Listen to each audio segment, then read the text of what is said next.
¿Crees que existe la discriminación hacia la población LGTBIQ+? Mucha gente en Panamá cree que no. El huevo rosa es un ejercicio social que lo que busca es que la sociedad panameña vea cómo la homofobia se manifiesta en nuestro día a día, con burlas, con chistes y mensajes que pensamos que son inofensivos, que lo único que logran es crear barreras de miedo para que la población LGTBIQ+ no acceda a derechos.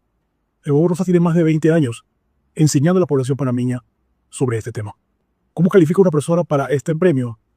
Debe ser panameña o panameña, ser una figura pública y lo que haya hecho, dicho o escrito sea fácil de comprobar. Inclusive empresas e instituciones del Estado.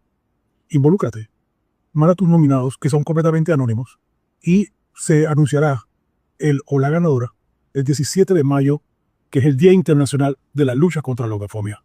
Soy Ricardo Beteta, defensor de los derechos humanos y educador.